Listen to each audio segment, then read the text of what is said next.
Okay, showtime. Okay, magandang gabi mga ka-low-carb. Ito po si Uncle Justin ng Life Without Rice Movement. Tayo ngayon ay live broadcast mula dito sa Marikina City para sa 109th episode ng Kwentong Low-Carb. So, very interesting ang ating gabi ngayon, ang ating episode ngayon, sapagkat kapiling natin ngayong gabi, makakapiling natin. Actually, nasa virtual studio na ang ating guest, si Robin de la Cruz, no?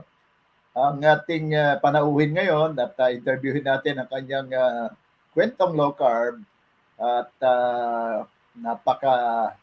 ito ay si Robin de la Cruz, by the way, ay 40 years old lamang, mga ka-low carb, ano? Isa siyang retired seafarer mula sa United Kingdom. Doon siya nakabase ngayon, ano, kasama ang kanyang pamilya, no? Dati siyang nagtatrabaho sa cruise ship, no? Sa loob ng 16 na taon, ano? At sa mga panahong 'yon, mga ka-low carb, si Robin ay umabot ng 150 kilograms ang kanyang timbang, ano?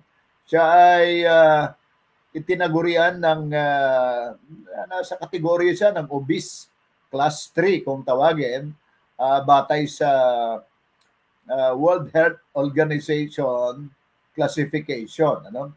Siya ay mayroon ding hypertension, mayroon ding fatty liver, meron siyang na-diagnose siya bilang nasa stage ng pre-diabetes at dumaranas ng gout. Isipin mo, mga low carb, ano? 40 pa lang, ano? 40s, no? Siya ay 40s pa lamang, pero may 5 gamot na siyang iniinom araw-araw. 5 na gamot, no? Ang kanyang daily maintenance. So wala pa siyang 50s, no? Pero pakiramdam niya ay para na rin siyang senior citizen, ano? Siya ay madaling mapagod, mabigat ang katawan, siyempre, sapagkat obese nga, at madalas ay siya sakitin. Ganito ang larawan ng mga dinanas ni Robin de la Cruz sa 150 kilogram niyang timbang. Para bang nakatali na ang kanyang katawan na hindi na niya kayang kontrolin ito. Pero dumating ang sandaling nagpabago sa lahat ng mga kalagayan niya sa kalusugan, ano? Sa pinagtatrabahuhan niyang cruise ship, nakita niya ang kanyang mga guest, kabilang ang mga retiradong astronaut na nasa 80s, edad 85, 80s to 80 years old hanggang 85 years old, na sila ay malulusog, malakas, at walang sakit, no? Doon niya napagtanto, mga ka-low carb, kung kaya nila, kaya ko rin baguhin ang aking kalusugan. Yun ang nasa isip ni Robin, ano? At dito nga nagsimula ang kanyang low carb transformation, ano? Kaya tingnan natin kung naka-ready na si Robin, ano? Ayun, at ipasok na natin si Robin sa ating screen. Hello, good evening po dyan at good afternoon dito. Good evening po dyan at good afternoon dito mga ka-low carb, yes? Yeah, bumati ka, Robin, sa ating mga taga-subaybay sa Life Without Rice Movement. Hello, good evening po sa inyo, Life Without Rice Movement. I hope ma-inspire ko po kayo sa aking low carb journey. At kaya ako nagpa-interview dito kasi para ma-inspire lalo ng aking mga magulang at ang aking mga kaibigan, kapwa seafarer na may struggle pag nagme-medical kami yan. Stress na stress sila pag lumabas sa kanilang medical result. Kaya lang natin may share yan para makatulong. Kasi mahirap mawalan ng mahal sa buhay, actually. Kahit ano, gusto mo silang tulungan, pero kung ayaw nilang makinig sa mga payo natin, siguro ito may inspire natin bilang low carber ang magpa-interview at ma-share natin ang mga. Siguro may mga ano rin tayo, ups and downs sa low carb para ma-share din natin yan. Yan. Maraming salamat, Robin, at nakapiling ka namin ngayon. Mga ka-low carb, si Robin ay nasa United Kingdom ngayon. Doon siya nakabase at ngayon ay alas 7 ng gabi dito sa Pilipinas, pero doon ay alas 12, alauna ng hapon ang oras niya, no? Ang oras nila, no? At by the way, may dagdag ko lamang na impormasyon sa ating mga taga-subaybay. Si Robin ay 6'4", ang taas niya, no? Kaya yung weight niya kanina binabanggit ko na 150 kilograms, kahit na siya ay 6'4", ang kanyang height ay considered siyang obese class 3 batay sa WHO classifications. Pero siyempre nagbago na nga lahat at ngayon ay naibalik niya sa high school na timbang. At yun ang gusto natin marinig ngayon kay Robin, ang kanyang kwentong low carb. Ano? So ayaw na nating pahabain pa ito. Robin, ganito, pwedeng ikaw na magsalaysay, idiretso mo na ang iyong kwentong low carb at ituloy-tuloy mo na ito. At siguro in between, kung may mga katanungan ako, ay magbabat-in lamang ako. So, sure. Please proceed, Robin. Ikwento mo na ang iyong kwentong low carb sa ating mga taga-subaybay. So, good evening po dyan. Ako po si Robin De La Cruz, retired seafarer, working 16 years po sa isang Prestige Cruise Line. So, nung 28 years old ako, okay pa ako eh. Okay pa medical ko. Pero ang pagkain ko noon, walang disiplina talaga. Mahilig ako sa tinapay, yan, pansit, palabok, soft drinks. So, 28 years old, bata ka pa, hindi ka pa nakakaramdam na sakit-sakit niyan. Pero ang pagkain ko talaga noon, iba, kasi lalo na sa cruise line, bultuhan ng pagkain. So, pag busy, soft drinks, mayroon ka sa fridge mo. Ang beer, yan, ang tawag sa mga kapwa ko seafarer, pag pagod, 2 bottles tayo, beer. Pero aabot yun ng 12 bottles ng beer. So sa mga kapwa ko seafarer, alam din nila to. Tapos ang mga chips, yan, lagusan niya. May midnight snack pa. Yan, tapos ang fast food, lalabas ka kasi gusto mo makatikim ng mga fast food na nakikrave ka, ganyan.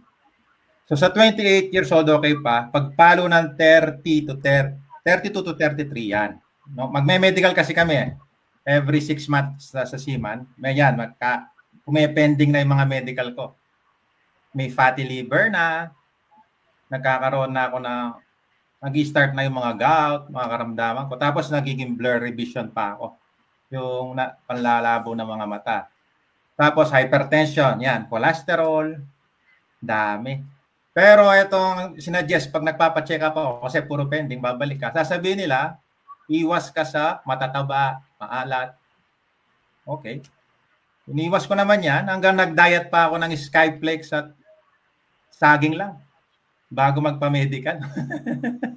Skyflakes at saging na lang kinakain ko. Tapos yung instant oatmeal na nilalagyan lang ng hot water, yan, bibili pa ako ng nanay ko yan eh. Para talagang bumaba yung blood pressure ko tsaka hypertension, pero wala pa rin. Pero talagang napepending talaga. Ayun, kaya ang approach sa akin, siguro sa desperado na. Although ito na yung approach sa akin around, may inflammation pa rin pala ako sa Nico kasi hirap kong maglakad ko. Tawag doon, may tendonitis daw ako, hindi ko mabali yung yung mga kasukasuan ko. Kasi nga, medyo mataba kumpara sa dati. Meron pa nga yung spinal cord ko naging 5 degrees yung scoliosis ko kasi nga nag-lapse yung mga muscles ko sa likod. Kasi dati medyo athletic tayo. So, nung tumaba ako, parang hinatak ng taba yung mga spinal cord ko. Ay, spinal cord ko. Parang na-disalign siya ng 5 degrees. Yan ang mga pending ko sa medical. Alam na mga kapwa seafarer ko yan. So, ito ang approach. Nung around 34, may guest tayo sa cruise line na yon. Hanggang ngayon, siguro, that time, 5 years ago, when in-advise niya ako, ngayon na siya 90 years old. Pero nung kumustahin ko siya, astronaut sila, nagbabiyahe pa siya sa outer space. Siya yung pinakamatandang astronaut na ngayon, 90 years old actually, na active, napakalakas. Nung approach niya ako, sabi niya, napakabata mo pa pero ganyan na yung karamdaman mo. Sabi niya, paano ka ba kumain? Sabi niya sa akin. Tignan mo ko. Ang treadmill ko, kaya pang 15 speed. Taka ako. Tapos tinanong ko, anong edad yun na ba, sir? Sabi niya, nasa 84, 85 na ako. Sa next week, kaya ako nag-cruise kasi celebrate ko yung birthday ko, 85.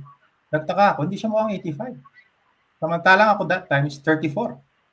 Ang kalusugan ko talaga, bagsak na bagsak. So 34, parang senior na.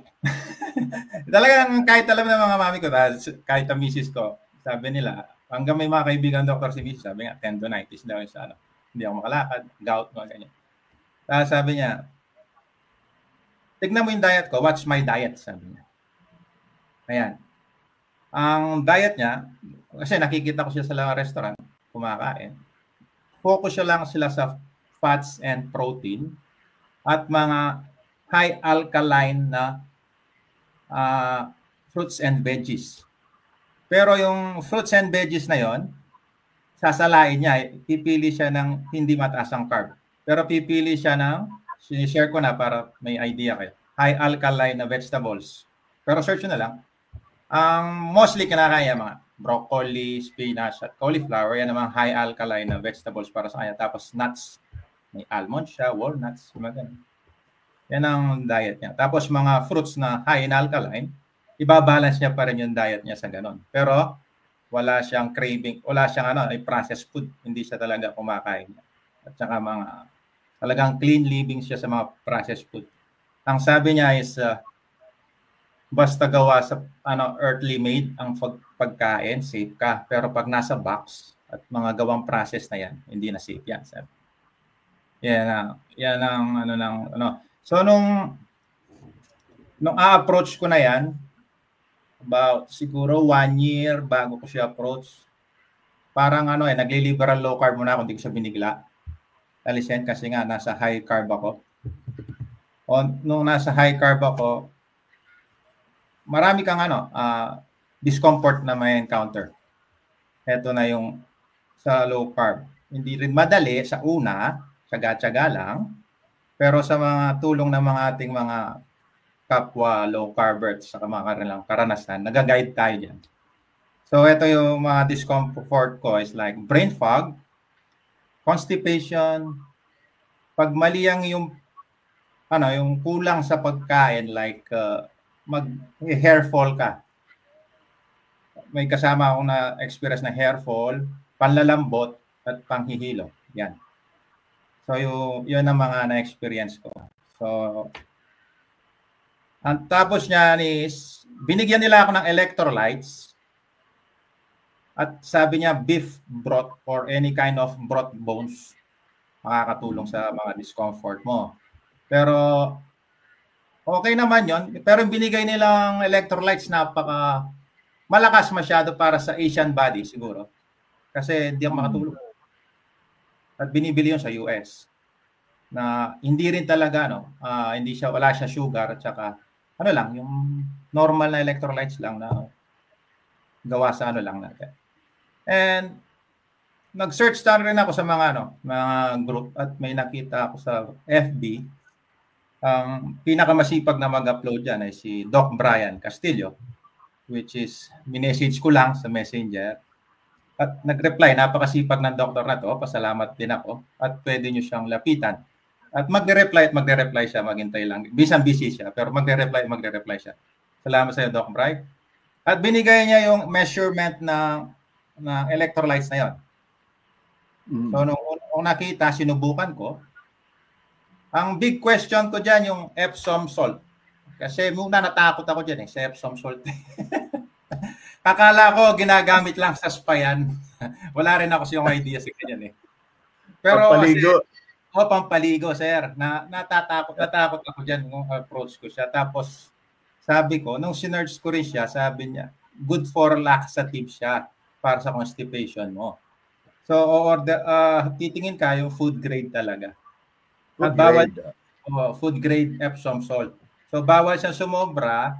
Makikita mo rin yung measurement na binigay ni Doc Bryce sa homemade electrolytes niya. So, nung ginamit ko yon, so naging maganda ang aking nawala yung aking constipation. Constipation na lang problema ko noon eh.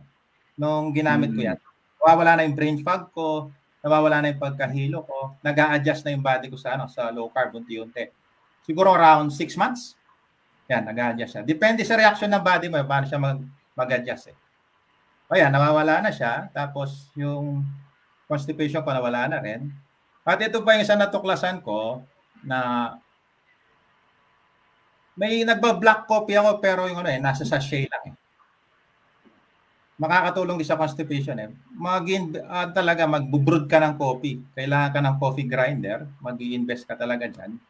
Mas napakaganda pag kasama mo sa almusal or pag-break mo yung fast mo. Talagang maganda sa digestion talaga. Talaga magandang laxative din siya. So, yun. Tapos, lagi akong kinukumusta ng mga guests ko, how's your health na sabi ko, sir, it's like a magic. Sabi ko, miracle talaga. Sabi niya, talaga may self-healing ang katawan. Ayaw lang nilang makinig. So, nung pag-approach ko dyan, tinuro din nila sa akin yung fasting. Yan, ang fasting ko. Ang start ko sa fasting is 3 meal in a day. Kasi na-adjust ko na yung katawan ko, wala na rice eh. Hindi na, nag-clean low carb ako ng 1 year. So, yung first year ko, naging liberal low carb, tapos nag-clean raw carb ako ng mga 1 year. Yan, nag-clean raw carb ako. Doon na nawala yung medications ko. So, nagka-fasting na ako niyan. Start muna ako sa 3 meal in a day. Walang snacking. Wala yung mga chichirya. Wala na yung midnight snack. Sa prutas, nagbawas din ako. Nag-focus lang ako sa fats, protein. Yan, at saka yung high alkaline vegetables lang. Tapos niya, nung mag-adjust na yung katawan ko, nawawala na yung mga medical issues ko. So, eto na. Magme-medical ka na. Yung last sampa ko, bago ako mag-retire sa cruise line, everything is clear. Everything is clear. Ibig sabihin talagang, pati yung vision ko, kasi dati, pinapagsalamin pa nila ako. Ito pa yung salamin ko. Ngayon, hindi ko na siya gamit. Pinapagsalamin pa nila ako. Papalit mo doon, punta ka dito, palit mo yan. Tumaas na naman ang grado mo. Tapos, nung nagtaka din sila, nawala. Pati yung scoliosis ko, nung pumayat ako, nagpa-chiro ako, nawala rin.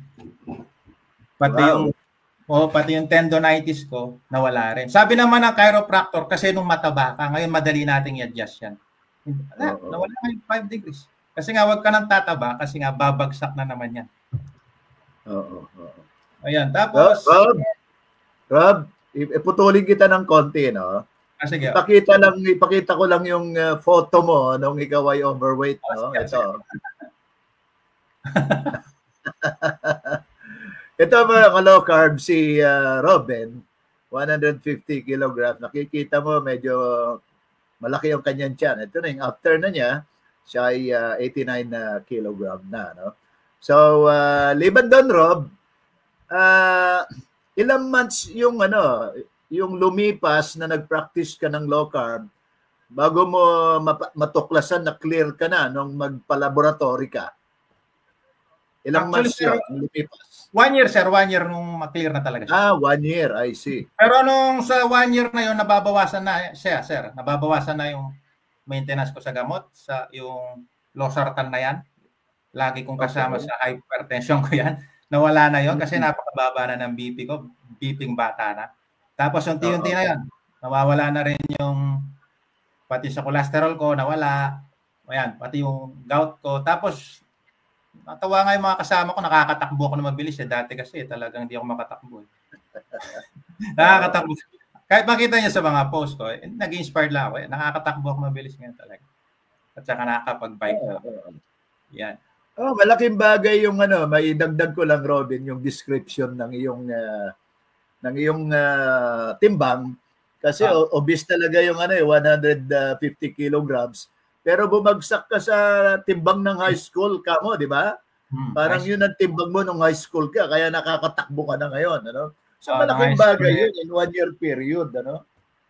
Athletic pa tayo ng high school eh. Ayan, yun pang high school talaga siya ng ang timbang. Siguro nakatulong pagpa-fasting. Fasting, i-share mo nga yung low carb experience regarding sa fasting dahil umabot ka sa longer period ng fasting mo, 72 hours eh. So paano mo dinevelop yan mula sa maiksing oras hanggang sa 72 hours? Paki-share natin sa audience natin.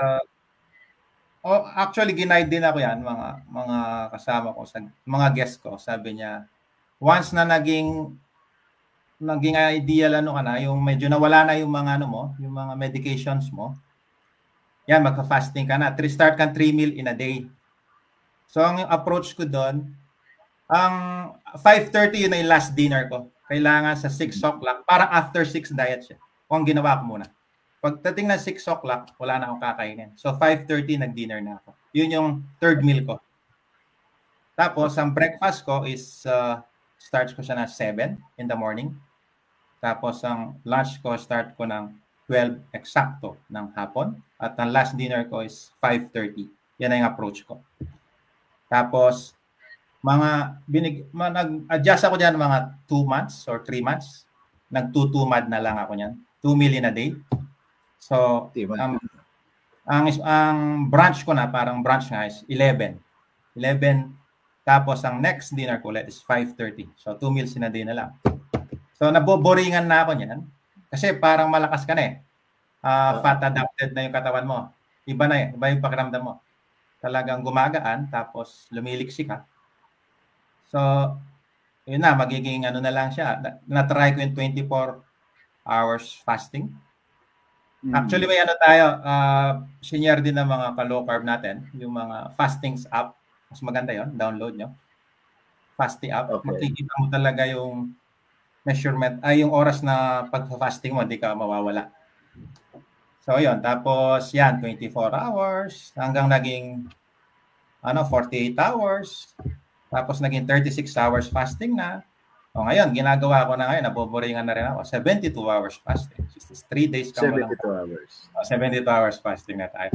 Yun yung parang complete reset ng body. Ginagawa ko lang siya dito sa once a month. Parang maintenance lang. Para talagang once a month lang, gawin mo yung 3 hours fast, 3 days fasting, 72 hours fasting.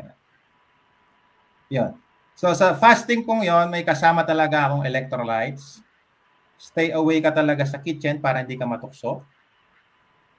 May black coffee, hindi yan nakakapag-break ng fast, at tea.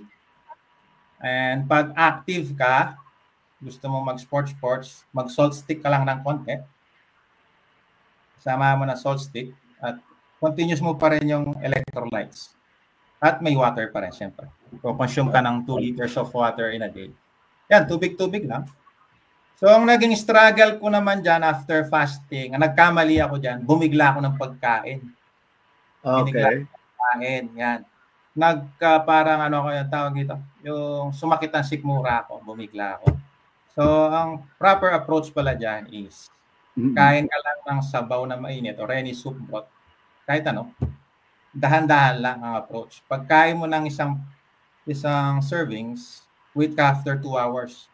Hayaan mo na mag-adjust yung mga intestine mo kasi nga, ang tagal mo walang kain. Lalo na kung 72 hours yun. Lalo na kung 72 hours. Yun yung naranasan ko talaga, sumakit yung yung sikmura ko. Tapos yung next meal na yon, after 2 hours, dahan-dahan na yan. Dahan-dahan. Hanggang babalik ka sa gusto mo. TMAD or OMAD na gusto mo. So, yan ang approach ko sa fasting. Actually, hindi ka mangihina yan eh. Basta gagawin mo tama. Yes, sir. Ano ang default na meal pattern mo? 2 meals a day ang karaniwang kain mo or once a day? Meron kang once once a month na 72 hours Yes, fasting. sir. Mm. Ngayon, yung regular meal mo, twice a day ba? Yes, sir. Nagto 2 meal a day ako pag night shift ako eh. Nag-adjust kasi ako Night sa shift sa trabaho. pag night shift ako, nagto 2 meal in a day ako. Pero pag normal lang, wala akong work, 1 meal a day lang. Yung full solid food talaga. Oo. So, yun. Actually, nung ginagawa ko itong low carb na to, number 1 basher ko dyan ang aking mga parents, friends, and relatives na, uy, mamamatay ka dyan sa ginagawa mo. Hanggang ngayon, ang mami at daddy ko ayaw nila maniwala. Actually, yan. Hanggang ngayon. Sana ma-inspired sila sa'yo, sir. Sa same age mo sila actually. Napakalakas mo pa. So sila rice lovers. Mahirap mo silang orient sa ganyan. Medyo nakikipagdebate ka pan talaga. Ang good thing dito, supportive ang wife ko. Ang wife ko is nurse. She's a nurse. Actually, yung wife ko, wala siyang karamdaman since I met her. Napakadisiplina niyang kumain. 3 meal in a day lang, kahit hindi pa usong mag-click yung low carb na yan. Ganon siyang kumain talaga. 3 meal in a day, pag busog ka, titigil talaga siya. Ganon lang yun. Tapos, ang number 1 basher ko dyan, mga pisan ko, sabi nila, Kuya, boring ka ng kasama. Hindi ka na namin kasama sa inuman. Mga ganyan na yung approach nila sa akin. Tapos sabi ko, eto kasi sabi ko, isipin yung pamilya nyo kung hindi kayo magbabago, sabi ko. Sabi ko, Kuya, ang mahal ng low carb eh. Hindi namin kaya. Sabi ko, magkano yung isang stick ng Yossi? Siguro, wala, hindi ako nag-Yossi. Siguro, nasa 5 pesos isang stick. Sabi ko, magkano isang itlog? Nakakaubos ka ng 4 na stick sa isang araw. 4 na itlog na yon. Solve ng low carb mo, sabi ko. Di ba? Sabi niya, mahal daw eh. Pero pag sa sigarilyo, may budget ka, sabi ko. Tapos sa mga alak, every week, nagiinom kayo. Ang mahal din ng alak. May budget ka dyan. So, hindi mahal ang low carb. Nasa sa tao din talaga. Kung anong pipiliin mo. Di ba? Nasa mindset mo rin eh. Bakit? Pag kumain ka rin sa fast food, ang dami din naman. Mahal din dyan. Pwede magluto ka na lang kasi. Yun lang. Di ba? Rob, meron akong gustong i-insert dito sa iyong kwento dahil ikaw ay isang seafarer sa isang cruise ship, no? So ang nature kasi ng cruise ship, mga ka-low carb, ay 24 hours sa buffet sa cruise ship. Ngayon, ikukwento ko lang dahil marami tayong member ng Life Without Rice movement na mga seaman din. So, sabi nila, may pumapasok yung kanilang iniisip na problema kung paano sila kakain at anong kakainin nila dahil obligadong yun ang kakainin nila dahil yun ang regular ration. So, paano mo hinandle yon, Robin? Actually, sir, napakamurang mag-low carb sa barko. Kasi pag breakfast mo, may itlog na may bacon na dyan, may salmon pa eh. So, pipili ka lang talaga ngayon, mga kapwa ko seafarer. Kasi dati, galit kayo sa rice. Yung pag gising natin sa umaga, yung fried rice, titirahin nila yan, sir. Nakaka-8 cup of rice sila sa umaga. Para yun daw yung energy nila. Di ba? Hanggang hapon. Bitin pa yon. Kakain na naman sila ng 8 cup of rice. Pag masarap pa yung ulam sa hapon, kakain na naman sila ng 8 cup of rice. So, imagine that. Pag gising sa dinner, kakain na naman sila ng matinding rice niyan. So, hindi na babalance ang ang carbs nila. Tapos, sasamahan pa na masasarap na prutas sa barko. Mga matatamis talaga. Pineapple, kung lintik silang kumain ng pineapple dyan. Tapos, mga peaches, pork, wala rin disiplina. Talaga eh. Kung sa barko talaga, mas madaling mag-low carb kasi nga nandyan na yung pagkain. Pipili ka na lang. Nakaluto pa para sa'yo. Piliin mo lang. Ang itlog, lagusan dyan, boiled egg. Pag-gising mo sa umaga, meron. Bacon, meron. Pili ka lang din. Tapos, omelette, gagawa pa sila ng omelette, pili ka lang din. Ang pa nila dyan is, after ng day na yon, syempre pagod, magbibir pa sila. Alam na mga kapwa ko si Vera yan. Pagtawid homesick daw. Tapos, usap-usapan, doon na haba yan, sir. Tapos lalabas pa nila yung mga ginrosely nila chichirya sa labas ng mga, siyempre, mga sikat na chichirya. Yan, mga yan, alam nila yan, mga chips na yan, mga Doritos na yan, at saka mga kakaibang chichirya na labasan niya, pag-inuman. Di ba? Tapos, sasabayan mo ng beer, bibili pa sila ng chicharon sa labas, which is talagang napakasama sa health mo. Ganon ang lifestyle namin sa barko. At magluluto pa mga kapwa chef na Pilipino ng, siyempre, minsan namimiss mo yung pagkain Pinas. Kagaya na yung mga kumpare ko chef, magluluto sila ng mga ensaymada, matatamis na kakanin, mga mahablangka, yan, di ba? Kakain sila niya. Sabayan pa na nila ng beer niya. yan ang dapat nilang baguhin, sir. So, meron naman din mga isda dyan sa barko. Napakadali lang. Tapos mga gulay dyan. Libre lang din. Pipili ka lang. May mga spinach dyan, broccoli, cauliflower. Yan, pipili ka lang dyan. Nakahilera na kasi. Pipiliin mo lang. Ngayon, kung aaralin mo yung low carb, mas madali sa barko. Kasi libre lang. Libre lang yung pagkain. Nakaluto na. Pipili ka na lang na kakainin mo. May mga salmon na rin dyan. Di ba? May mga steak.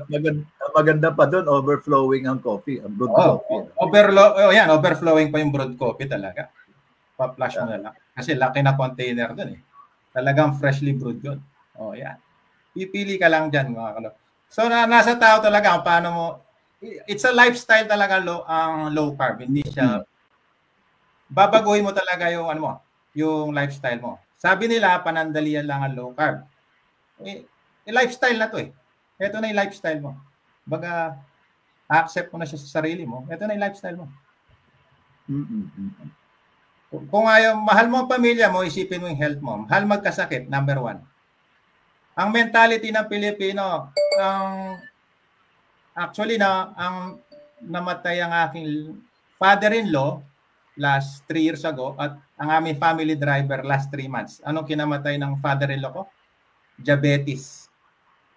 Tapos ang family driver namin, kinamatay niya diabetes at dialysis. Ano ang mentality? Nasasabi, ang misis ko na ino-orient niya na lagi ang father-in-law ko, ganitong pagkain mo, ganyan, dinadiet niya. Ano ba yan? Sabi niya, kasi farmer ang ang father-in-law ko. Lagi ako nasa bukid pero isang cup lang na rice ang papakain mo, hindi ko kayang magaganyan-ganyan. Tapos ang the way na pagkain niya, talagang hindi mo masaway. Uupuin, pag harvest na ng mangga, uubusin niya yung 1 kilong mangga sa isang upuan lang. Imagine ang pagkain niya. Tapos ang mentality niya, okay lang yan, mamamatay akong masarap, masarap ang buhay sa pagkain. Yan ang mga mentality ng ibang, di ba? Ibang Pilipino. Kahit yung family driver namin namatay, bago ako pumunta dito, na-meet ko siya kasi nga nagdadialysis na. Tapos siya naghahatid sa akin sa airport pag sabi niya, okay lang. Nung nag-start pala yung diabetes niya, sabi ko, ito mag-adjust ka na. Kasi nga, ka ng diabetes. Okay lang. Ano ba yan? Sabi, boring ang life mo. Kailangan maging masarap ang buhay mo. Kailangan kakain ka ng masarap. Yan ang sasabi. Yan ang sabi niya.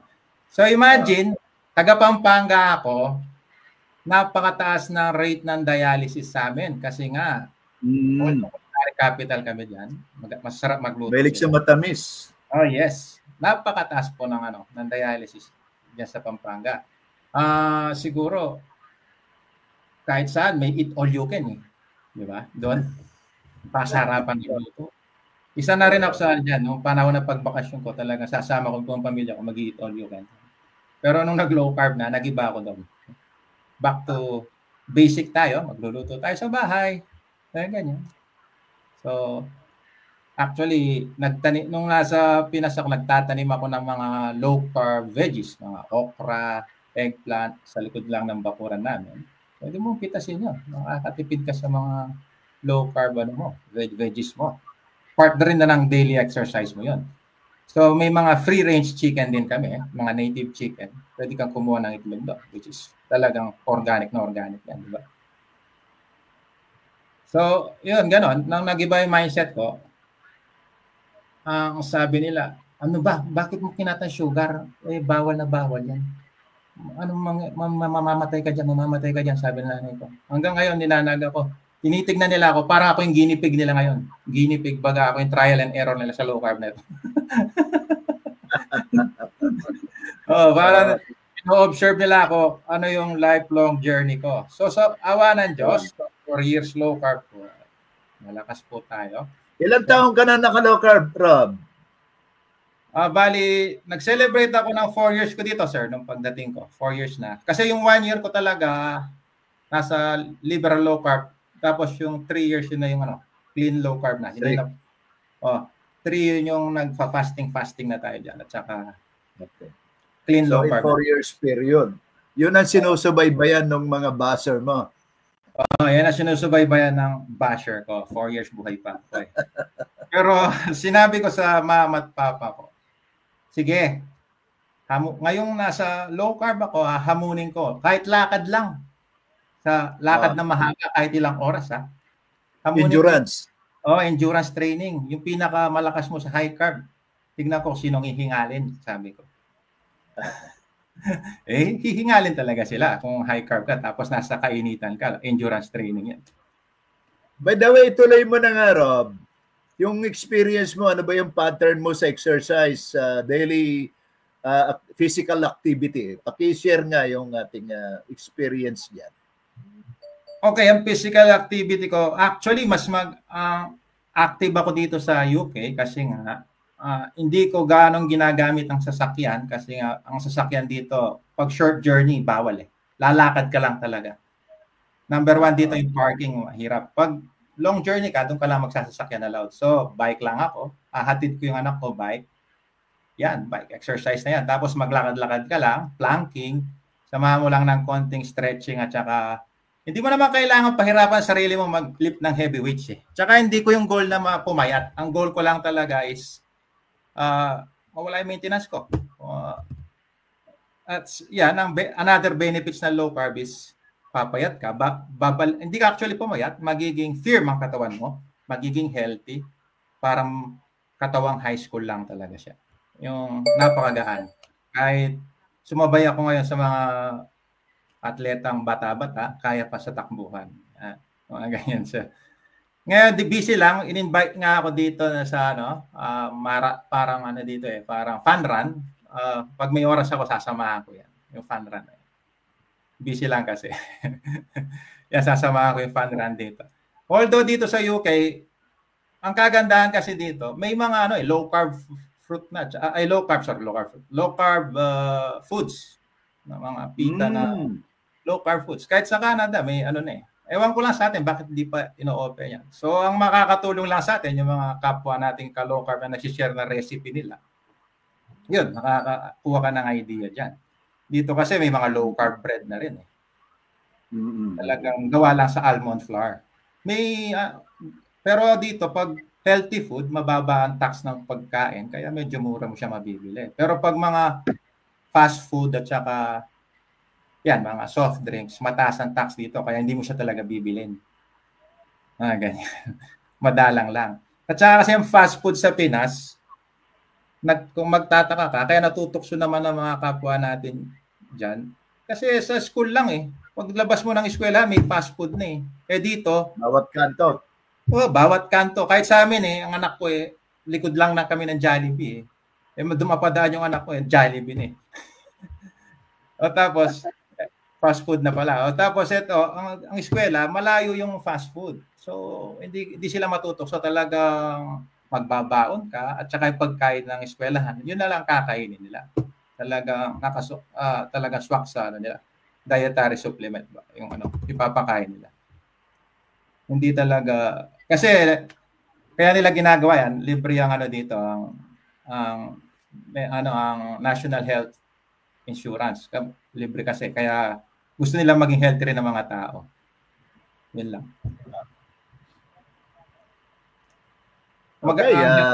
Dito libre yan. Sige, tuloy mo lamang, Rob. Ano pa yung kwentong low carb mo na pwedeng i-share?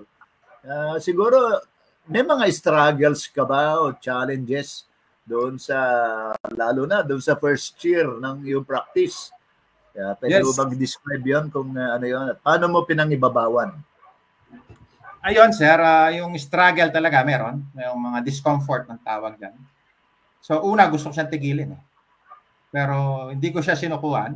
Hindi ako sumuko. Talagang inisip ko talaga maging healthy.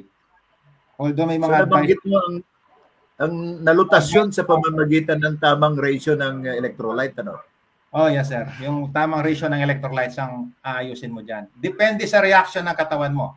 Ngayon, ang sa akin lang, may mga tanong, may nagtanong din sa akin, sir, bakit ganito, bakit ganyan? Ang isa lang ang sagot ko, nalilito daw sila, may mga comment na ganito, ganyan. Ang sabi ko, punta ka sa mag-advise sa'yo ng maganda. Siyempre, ang suggest ko dyan, kung low carb doctor, pupuntay mo low carb doctor. Kung sa mata, alam naman pupunta ka sa doktor sa puso kung may sakit ka sa mata. So low carb doctor, pupunta ka doon para may magandang advice sa'yo. So ganito lang, ganun lang yun. I share you an example na nung sunduin ko si Mrs. sa Pinas, may mga doktor na nagyoyosi. May doktor na nagiinom. Tingin mo magpapagamot ka ba doon? Di ba? Sarili nga niya, hindi niya kayang. Hindi lahat ng doktor, pero may mga doktor na nagyoyosi at saka nagiinom. Sarili nga niya, hindi niya kayang disiplinahin. Paano kanya gagamutin? That's the point. Diba? At maraming doktor ang obese, high blood, may hypertension. Correct. Maraming doktor na na-stroke, maraming doktor na obese at high blood. Paano ka magpapagamot doon kung hindi siya healthy? Ang tanong ko lang. Diba, sir? Katawan niya nga, hindi niya kayang ano. So magpapagamot ka, so nakikita mo nakikita mo sa sarili niya na example siya nagiging example siya sa niya, sa katawan niya para i-share niya sa iyo yung karanasan niya, di ba? Yun. So ang sa akin lang is matutong makinig. Eto nga, nagsi-share naman tayo, hindi tayo nagdadamot kung ano yung mga naranasan natin. So yung may mga discomfort talaga, yung gaya ng brain fog, magiging makalimutin ka. Kasi nga hindi ka pa nasa high carb pa yung katawan mo. Mag-a-adjust talaga siya. Tapos, another discomfort is constipation, panlalambot, mahihilo ka. Yan, medyo yung muscle mo nagka-cramps kasi nga kulang ka sa electrolytes. Pero once na ma-adjust mo yan, ayun, mag-i-start na talaga ang tawag ko sa inyo is, kaya yun na mag-fasting na ginagawa ko, 72 hours. Malakas ang pakiramdam, believe me. Tapos yung hindi ka magiging makalimutin, sharp memory. Hindi naman talaga sharp na sharp kumpara sa dati na talagang lousy talagang katawan mo. Walang-wala. Tapos yun. Tapos ngayon, kaya makapagsabayan sa mga bata-batang atleta. At kahit mga dito, makikita mo nga yung mga bata-batang matataba. Parang gusto mong i-advise. Pero, siyempre, nasa sa kanila rin yun. Nasa tao rin kasi kung paano yung pabaguhin yung lifestyle niya. Kahit ba naman sabihin mong ganito, ganyan Kahit naman sa doktor, sabihin niya bawal ganito, bawal ganyan Ito po yung another share ko, yung mga kaibigan ng nanay ko. Okay lang, may gamot naman Kahit tayong bawal, may gamot naman Di ba? Di ba? Ganun ang mentality. Kahit tayong bawal, may gamot naman mga ganyan Siyempre, hindi ka gagaling sa gano'n. Pag bawal. Magsi buhay nila pag gano'n ang mentality. Di ba, sir? Ganun ang mentality kasi. Nasa mentality talaga kung paano baguhin yan. Mahirap talagang i-withdraw ang cravings, lalo na sa mga sweet tooth dyan, na mahilig sa matatamis. Ang sinabi po ang number one cause ng mga kaibigan ko is, kaya sila ayaw nila sa matatamis, sa mga artificial food. Number one cause niyan is, pagiging ulyanin. Maulyanin ka. Dementia, Parkinson's, yan ang niyan. Kasi pag high carbs ka, ang hirap niyang, tawag dito, i-flush sa katawan. Mahirap siyang i-flush. Nag-i-store lang siya sa katawan mo. Kahit anong gym mo dyan, hindi ka papayat, believe me. Kahit anong gym mo, tapos pagkatapos mo mag-gym, kakain ka ng ice cream, kakain ka ng mag-eat all you can ka, mag-high carbs ka. Wala lang, nagpapagod ka lang sa wala, di ba? Mga ganyan mga tropa Nag-gym sila, katabi nila yung eat all you can sa Pampanga. Pagkatapos nilang mag-gym, mag-eat all you can, yung kwentuhan, mapapahaba yung kain nila. So walang kwenta yung sinunog mo, di ba? Walang kwenta yung sinunog mo. Ganun talaga. Kailangan disiplina talaga. So, number 1 na malaking tulong dyan, pag nawawala ka na, ang itlog, yan. Number 1 buhay ng low carb yan, ang itlog at ang avocado. Yan ang buhay ko. Tsaka yung mga nuts.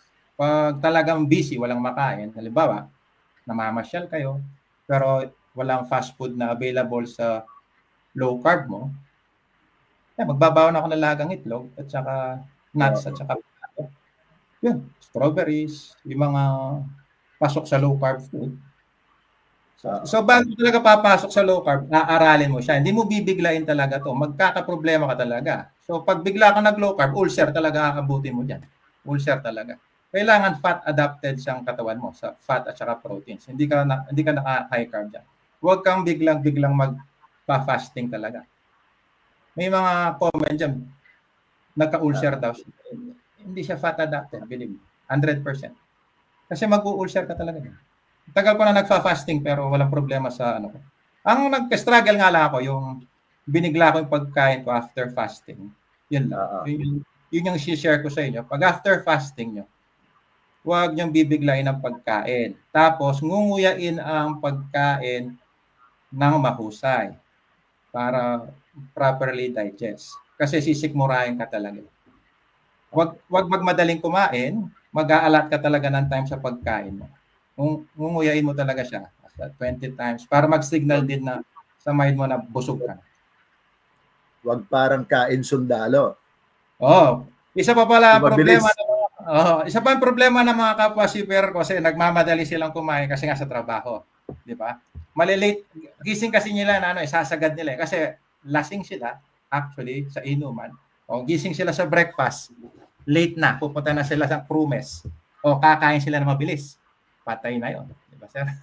Kasi habulin nila yung duty time nila.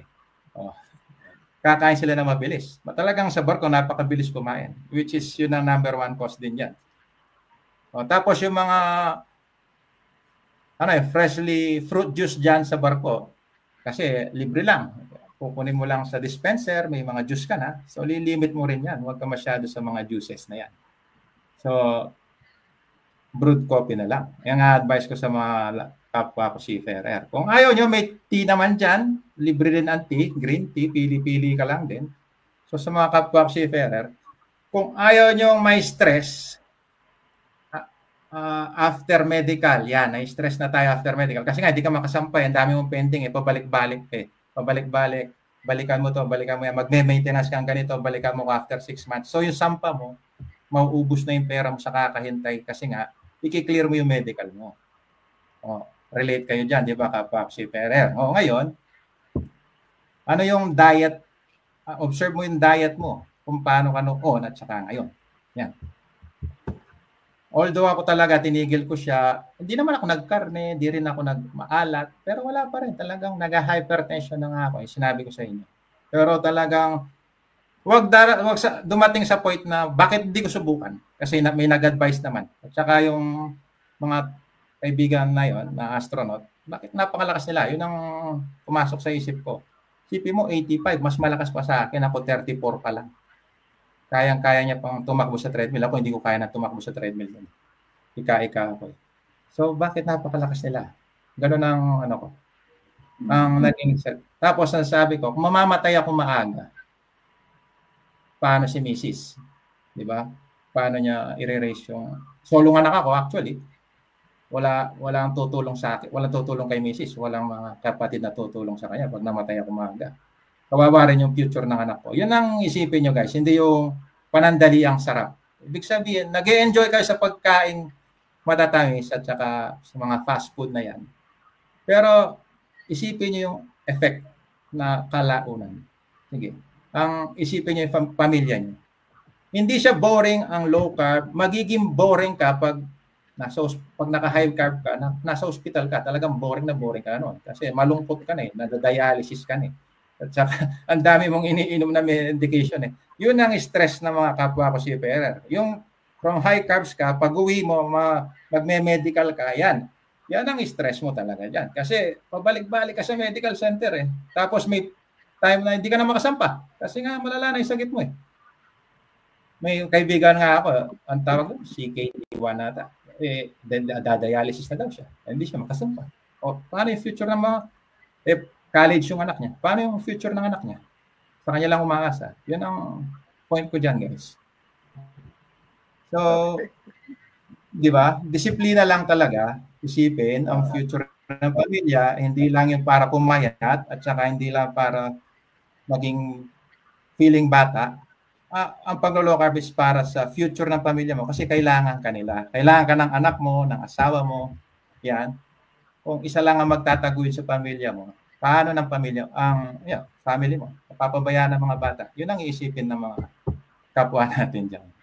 Lalo na napakamahal magkasama.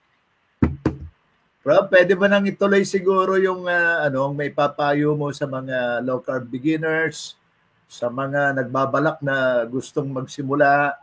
Ano ang iyong advice? Ano yung mga payo mo? Okay, sa mga gustong magsimulang low carb, hindi naman ako medical allied, na-share ko lang yung journey ko, okay? Aralin bago pumasok sa low carb. At hindi ito pa bigla-bigla. May discomfort talaga. Huwag nyo susukuin. Huwag kayo susuko, big sabihin. Talagang lang, tsaga-tsaga lang. Kasi nga, inabuso mo yung katawan mo from high carbs. Ganun talaga. Pero may mga group na tutulong talaga. Yeah, sinabi ko na, si Doc Bry, pwede mo siyang lapitan yan. At mga low carb doctors na willing tumulong sa inyo. So, once na mo na yan, malagpasan mo yung discomfort mo, okay ka na sa low carb. Yun ang masasabi ko. So, sa mga nagsasabing mahal ang low carb, ang masasabi ko lang is, invest sa mga bagay na hindi pwedeng mawala sa'yo. Number 1 is health, and second is wisdom. Yan ang masasabi ko. Investment talaga ang health. Health is wealth. Marami ka nga pera, pero hindi ka healthy, wala rin mangyayari sa'yo. Yan po. So, yan po ang anak ko.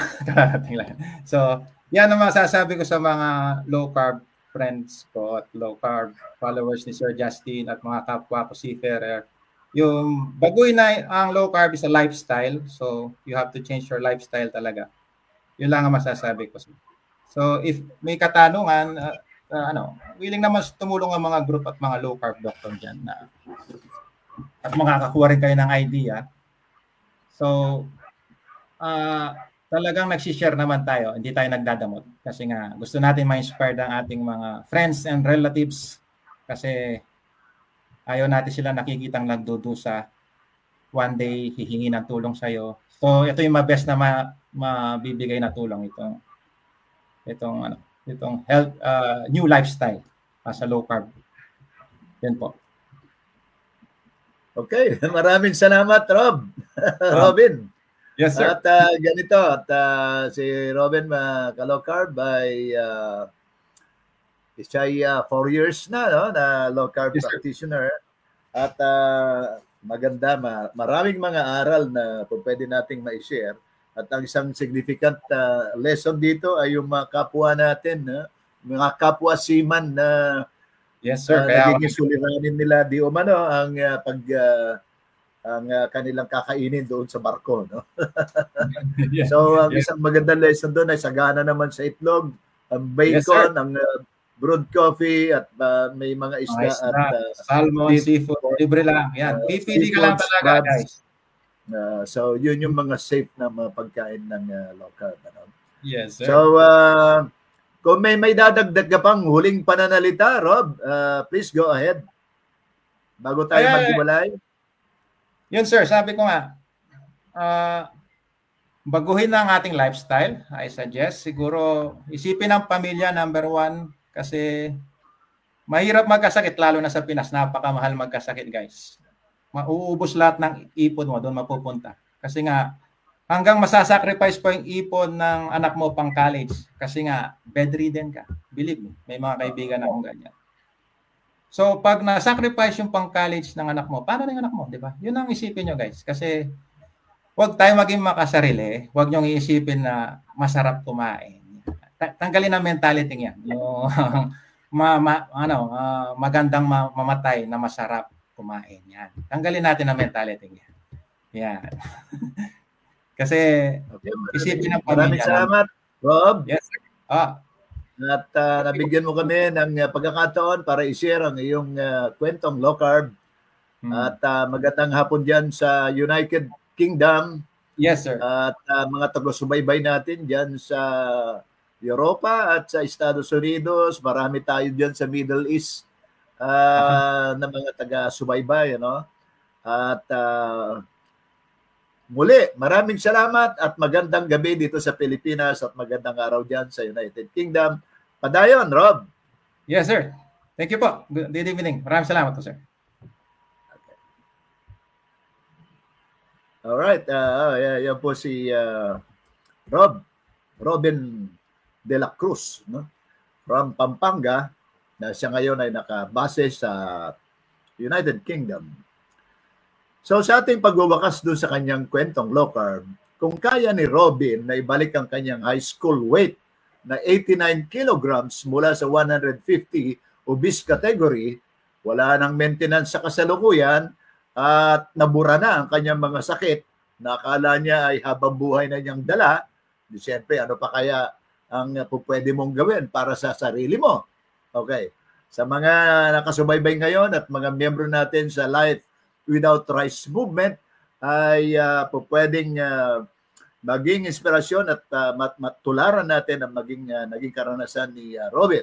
Lalo na doon sa mga miyembro ng Life Without Rice Movement na sa kasalukuyan ay naghahanap buhay bilang mga seaman. Ano? Ito ang katotohanan na dapat nating unawain. Ano? Walang magic pill, wala ring shortcut. Sabi nga ni Robin, may mga discomfort, pero ito ay mga panandalian lamang. Kailangan dito ang disiplina, maunawaan ng low carb protocol, unawain ito, i-empower ang ating sarili, ang mga kalaman ay palalimin natin, at nang sa ganoon ay ma-institutional na, tabi natin, ma-inculcate ang tinatawag na lifestyle sa ating pananaw. Ano? Yun ang susi. No? Ito ay hindi lamang kasi diet or fad diet, kundi isang pagbabago ng ating lifestyle. Yun ang pinakasusi at yun ang isang katotohanan. Sa kabilang banda naman, mga ka-low carb, hindi rin naman po pwedeng iasa na ang ating kalusugan sa mainstream narrative na yan tinuro sa atin, na nakagisnan na natin, na kailangan daw ang carbs para mabuhay at habang buhay ka nang nakadepende sa maintenance. Ito ang pinakamalaking kasinungalingan na naglalagay sa marami sa bitag ng Big Food at Big Pharma. Ang kwento ni Robin ay paalala na hindi pa huli ang lahat.